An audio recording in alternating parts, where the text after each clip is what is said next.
Assalamualaikum warahmatullahi wabarakatuh. Di sini saya akan menjelaskan beberapa soal mengenai akuntansi perpajakan. Yang pertama yaitu bagaimana perlakuan perpajakan yang Anda ketahui untuk sewa. Dalam perpajakan Indonesia, transaksi sewa dikategorikan berdasarkan jenis sewa dan memiliki konsekuensi pajak yang berbeda.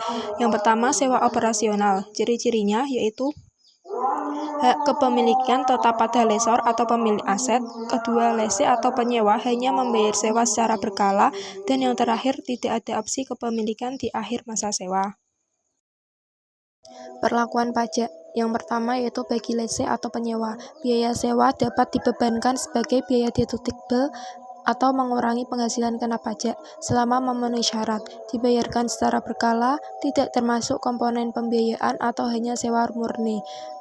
Selanjutnya, pajak pemotongan PPh pasal 23. Jika lesor adalah badan usaha, dikenakan PPh 23 sebesar 2% dari jumlah bruto pembayaran sewa. Jika lesor adalah orang pribadi, tidak dipotong PPh 23 kecuali sewa tanah atau bangunan yang kena PPh final 10%.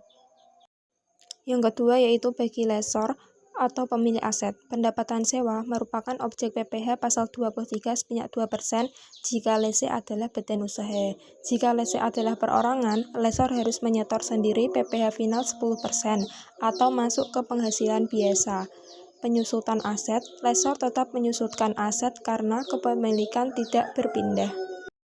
Yang kedua yaitu sewa pembiayaan. Ciri-cirinya, hak kepemilikan bisa berpindah ke lese di akhir masa sewa. Pembayaran sewa mencakup komponen pembiayaan, pokok dan bunga, dianggap seperti pembelian secara kredit.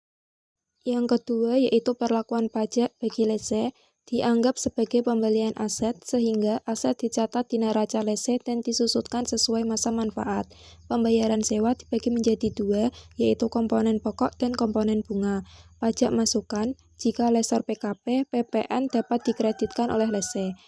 Yang kedua, bagi lesor atau pemberi sewa, tidak dianggap sebagai penjualan, tetapi sebagai pemberian pinjaman. Bunga leasing dikenakan PPh 23 sebanyak 15%. Jika lese adalah badan usaha, PPN terutang atas bunga leasing jika lesor PKP.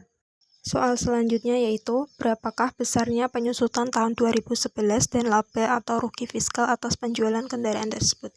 Diketahui harga perolehan mobil 80 juta, tanggal pembelian 16 April 2011, tanggal penjualan 25 Juli 2011, harga jualnya 60 juta, metode penyusutannya garis lurus, masa manfaat diasumsikan 4 tahun, yaitu menghitung penyusutan per tahun sama dengan harga perolehan dikurangi nilai residu dibagi masa manfaat, yaitu 80 juta dikurangi 0 dibagi 4, hasilnya 20 juta per tahun. Selanjutnya, penyusutan untuk tahun 2010. Mobil dibeli pada tanggal 16 April 2010, sehingga digunakan selama 8,5 bulan. Penyusutan tahun 2010 yaitu 20 juta dikali 8,5 bulan, dibagi 12, hasilnya 14.166 sekian. Penyusutan untuk tahun 2011, mobil dijual pada tanggal 25 Juli 2011, sehingga digunakan selama 7 bulan, yaitu penyusutannya 20 juta dikali 7 dibagi 12, hasilnya 11.660.000 sekian. Nilai buku pada saat penjualannya yaitu 14.166.000 ditambah 11.660.000, hasilnya 25.833.000. Nilai buku harga perolehan dikurangi akumulasi penyusutan 80 juta dikurangi 25.833, hasilnya 54.166.000. Laba fiskalnya yaitu 60 juta dikurangi 54.166.000, hasilnya 5.833.000 sekian. Soal selanjutnya, berapa biaya penyusutan atas komputer tahun 2011 berdasarkan ketentuan pajak, straight line, dan double declining balance? Yang pertama, menurut straight line atau metode garis lurus, penyusutan per tahun sama dengan harga perolehan dibagi masa manfaat, yaitu 4 juta dibagi 4 tahun sama dengan 1 juta. Penyusutan 2 bulan sama dengan 1 juta dikali 2 dibagi 12, hasilnya 166.000. Sekian.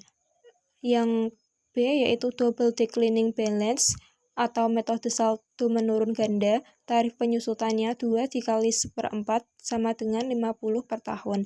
Penyusutan 2 bulan sama dengan 50% dikali 4 juta dikali 2 per 12, hasilnya 333.000 sekian. Sekian, terima kasih telah mendengarkan video sampai akhir.